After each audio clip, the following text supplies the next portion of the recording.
So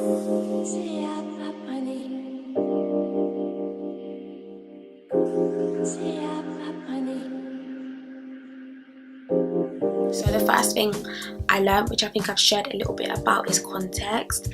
So I have been on a mission trip before. I went to Indonesia, but the two mission trips were very different, and I think God was really teaching me, I can't expect the same thing. I can't expect the same dynamic in a mission trip.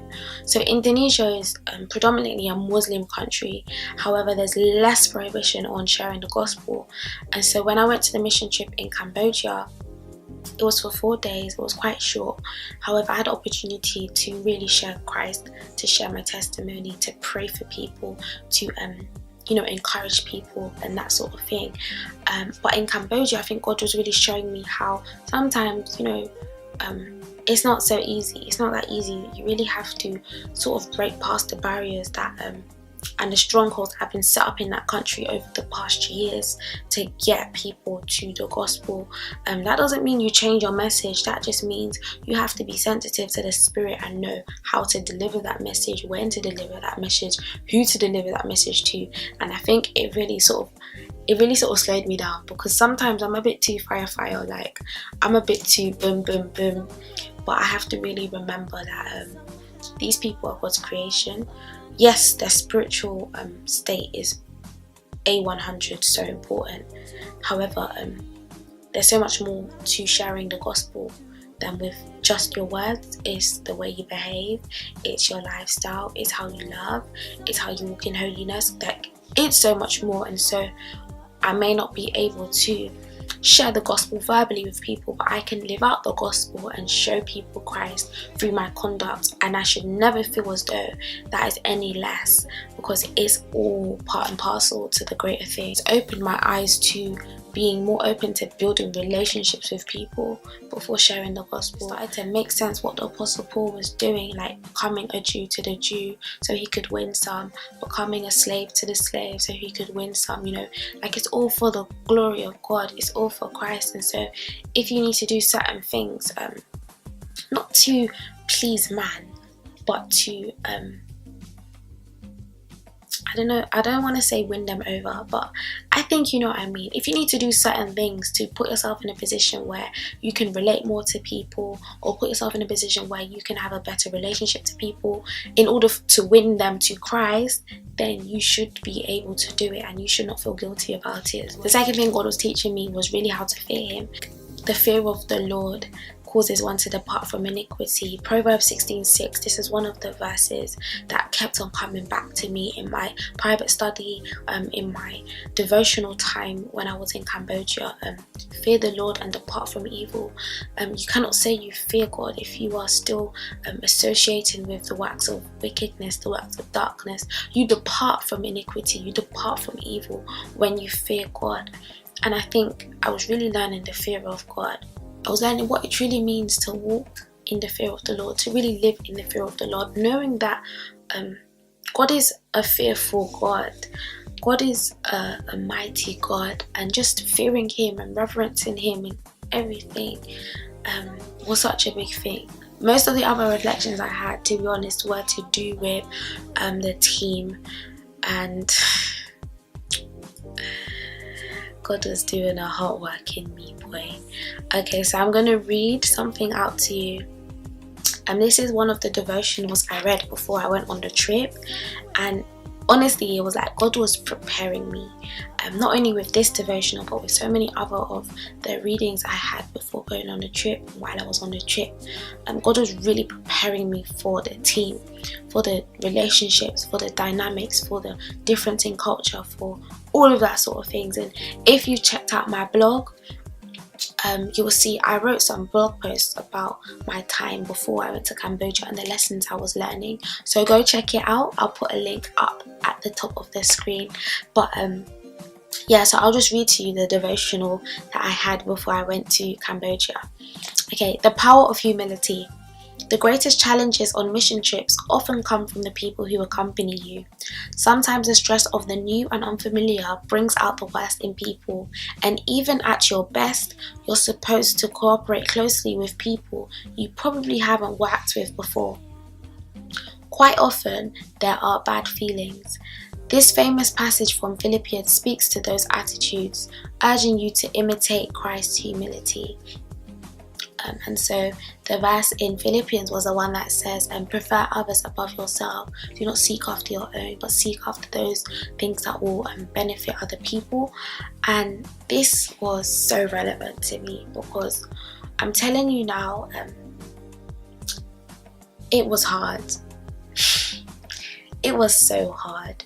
Like, being in a team of people who are so diverse. So there was me, there was 2 Indonesians, and there were 3 Singaporeans. And so we all had really different cultures, really different backgrounds, really different stages in our walk with the Lord, really different ideals, really different theologies, really different propensities and personalities. And bringing these all together in a month is like being in a pressure cooker. Being in a pressure cooker where everything is intensified, everything is amplified up. The smallest thing that if you were back home, you would probably just be like, it's not a thing, can turn into a big thing. And you know, this is really where God was doing so much hard work on me as an individual. Like, God was really revealing to me motives behind actions, and how it's the heart that God is seeing. It's the heart that God desires to be pure. It's the heart that God wants to be blameless before Him. You know, clean hands and a pure heart. Your works can't just be good. Your heart has to be pure too. And this is where God was dealing with me. So the first lesson I really learned was mercy. Matthew 5:8, he says, "Blessed are the merciful, for they shall obtain mercy." There were so many instances on the trip where I had to demonstrate mercy. I had to overlook the wrongs of others. I had to overlook the wrongs. I had to be willing to be merciful, you know, in terms of not having this entitlement to, I should be angry at this, but actually saying, okay, this person has wronged me, show mercy. What would Jesus do? How would Jesus react? How has God acted towards me? All the sins I have committed, He was merciful and He forgave me. I must do the same. The lesson of 70 times 7 has never been clearer since before this mission trip. Like, it was made so clear on this mission trip. And I think the thing with forgiveness is, some of us, we can forgive after a certain amount of time has passed, or after a certain amount of reflection has gone on, or after a certain amount of you know, thinking of the issue has happened. However, God was like to me, certain things you cannot hold on to. You have to work with these people the next day. You have to engage with these people the next day. You have to minister with these people the next day. If you are harboring unforgiveness within the team, you're going to impact negatively your witness. You're going to impact negatively the effectiveness of your ministry. And so I didn't have the choice to sort of brew. I had to let things go so quick, and it was so painful. And it really made that verse come alive. Do not let your anger go down with the sun, because it gives the devil a foothold. It really brought that verse alive for me. And there was a period of time where, like, I really just had to step away and say, like, Lord, I'm struggling with this, and I need you to help me forgive. I need to forgive those who have trespassed against me, just as you forgive me. I really need to do it. And God was merciful. Like, God helped me each and every day to start afresh, like to wake up each day saying, whatever happened yesterday, I'm letting it go and I'm moving forward. And this was hard because in my team, even though we were all culturally different, I would say I was the most different culturally. Not only am I black, but I am Western. I also have my African influence on me. I also have my propensities and my personalities of being a very lone ranger, I would say, of being someone who's very comfortable being alone, someone who can get on with things by themselves effectively, someone who is an introvert and doesn't draw energy from being around people, but actually draws energy from being alone and being in my quiet space. And so for me to be in this group of 5 other people constantly was really draining for me, and it really tested my ability to serve God in all my capacity, to not allow my personality or my propensities to stop me from doing certain things.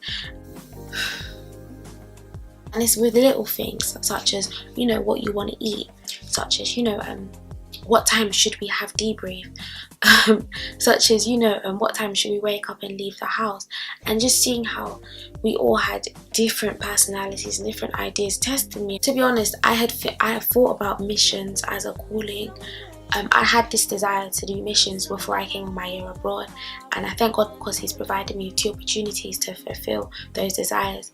So I was really considering missions as a calling, and I don't think I really had a clear idea of the level of sacrifice required to do missions, to be effective as a missionary, until I came on this trip. And this was just for a month. Most missionaries, I think the minimum you can go is like 6 months if you're like a proper missionary full time. Missions is not a joke. It's not something you do for fun. It's a calling. However, when you are called, there will be grace. There will be grace, and it made me consider: is missions my calling? Is missions what I enjoy? Is it something I can see myself doing long term or short term? And I think I downplayed how important team dynamics played into a missionary's life. Like, you're going as a team, you live together, you see each other each day, you worship together, you pray together, you sing together, and it's amazing having that network and that support system.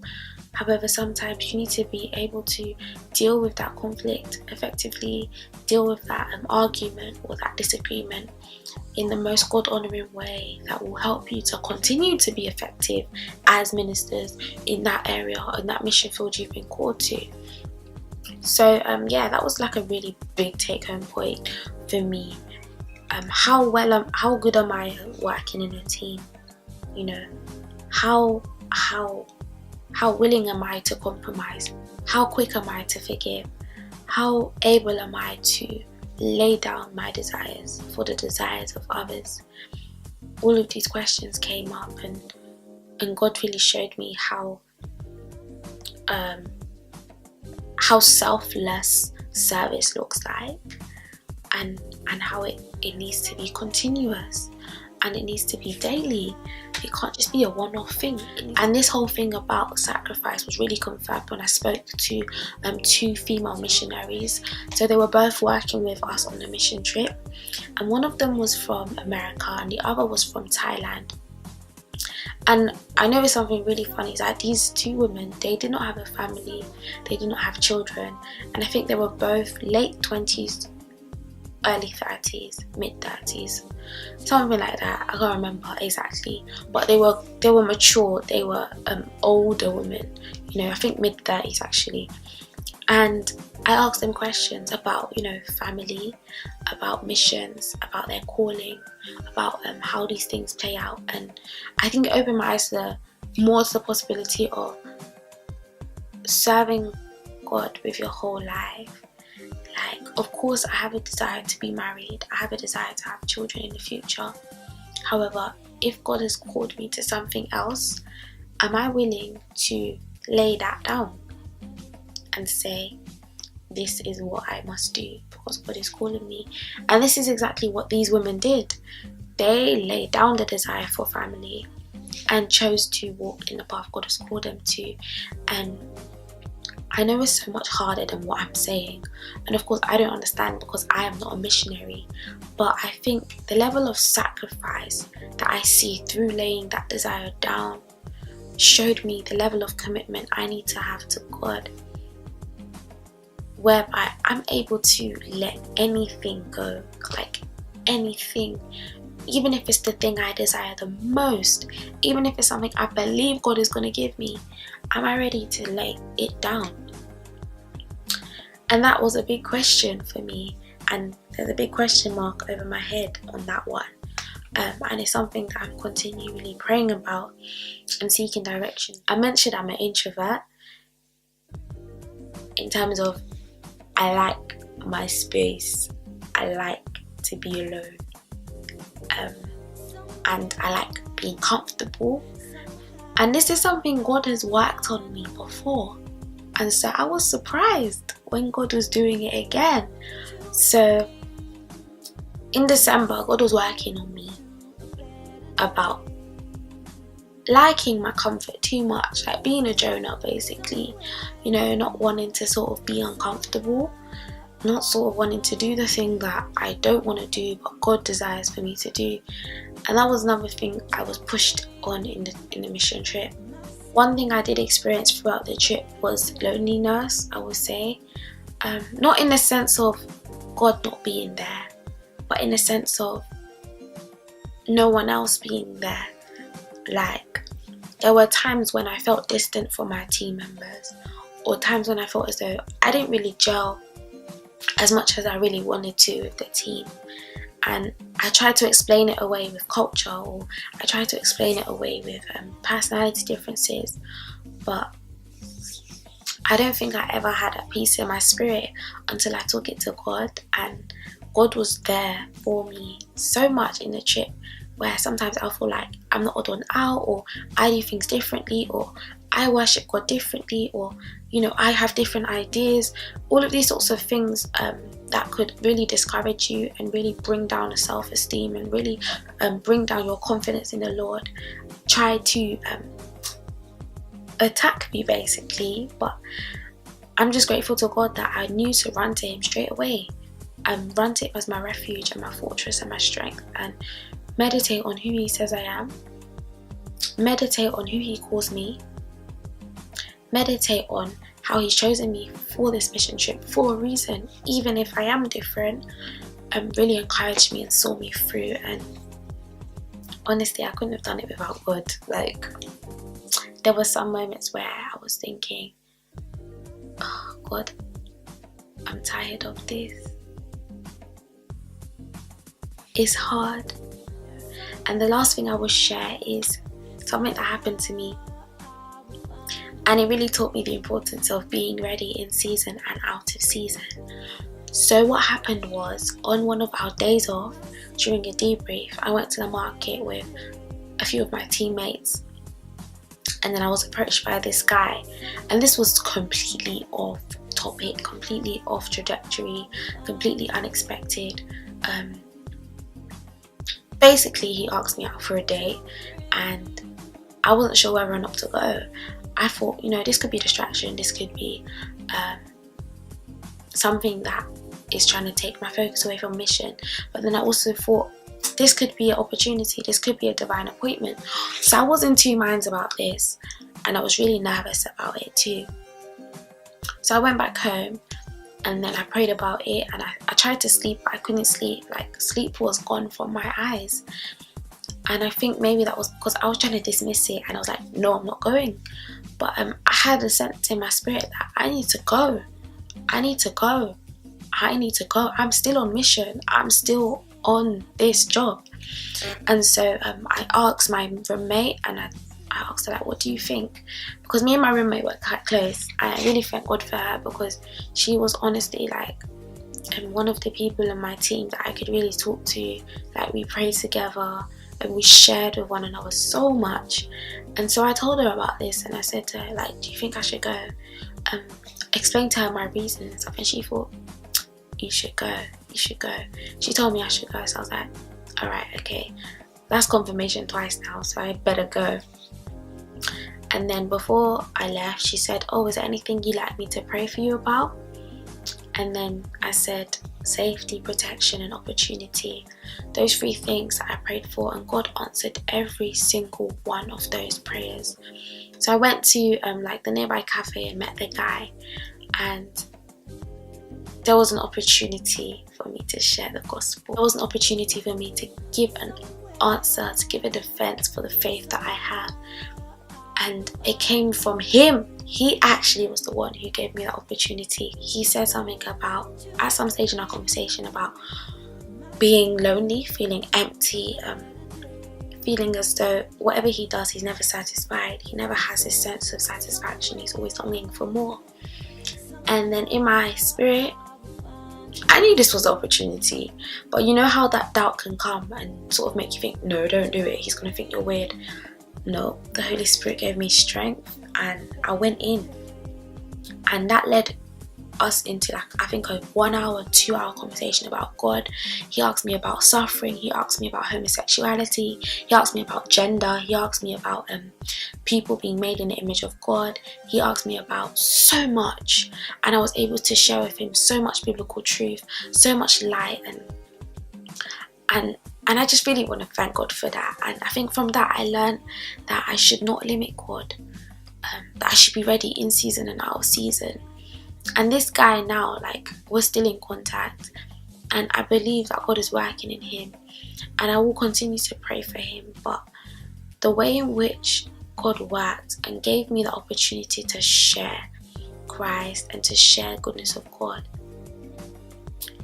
was amazing. Like, this guy was an atheist, and I'm sure he's still an atheist now, but it's all about, you know, sowing that seed of the word of God. I'm just really encouraged by that, you know, something that maybe he meant out to be like worldly or fleshy or lead to something sinful, God turned it and was able to use me in that moment, even when I was on a rest day, to speak to him about God, to speak to him about Christ, to speak to him about the common questions that atheists have, and to shed light on the issue.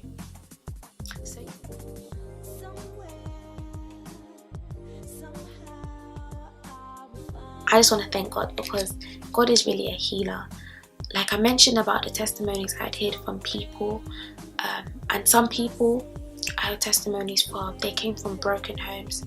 Some people were orphaned, some people their mum left or their dad left, some people only had a brother or a sister, and one person in particular I met, they came from a really broken home, and this person now, through the love of Christ, is growing in their faith, is growing from strength to strength. And this really encouraged me that God is indeed a healer. And I've witnessed this in my own life, that God has healed me from heartbreak, God has healed me from sickness, God has healed me from so much. And it's just really encouraged me that God indeed is a healer, and he is healing now, and he is working right now. And he doesn't sleep and he doesn't slumber, but he's always making his plans come out in those who love him. Another testimony, a short one, is that God is really my keeper. God kept me, like, God really kept me, guys, and he preserved me, he guided me, he encouraged me. God did so much. Like, he is really my keeper. And I just want to encourage you guys that whatever God calls you to do, he will be there with you. He will enclose you in his arms, and he will strengthen you, he will protect you, he will keep you. Like, he is our shepherd, and he leads us into the path of righteousness. Like, he makes us lie down in those green pastures. He does all of these things. It's not about us. Just trust him.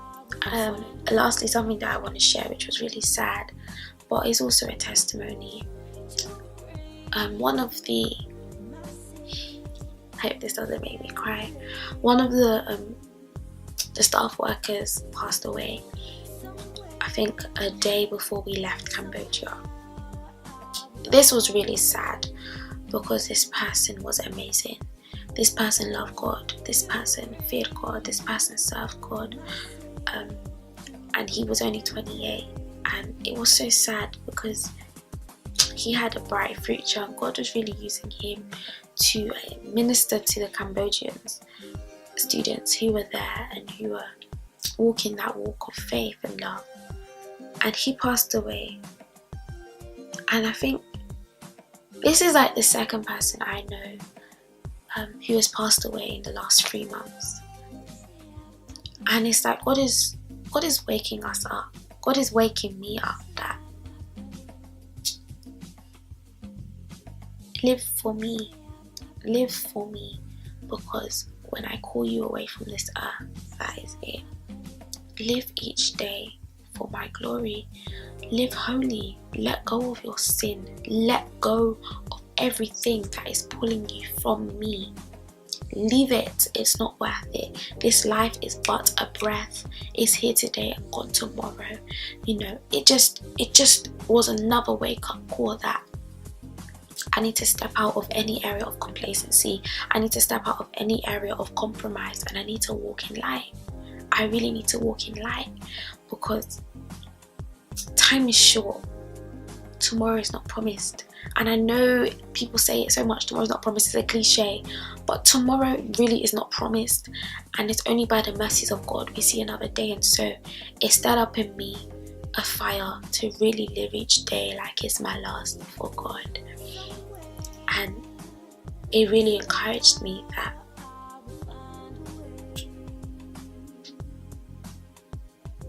God is merciful and is keeping me alive each and every day. So I just want to share with you a few reflection questions at the end of this.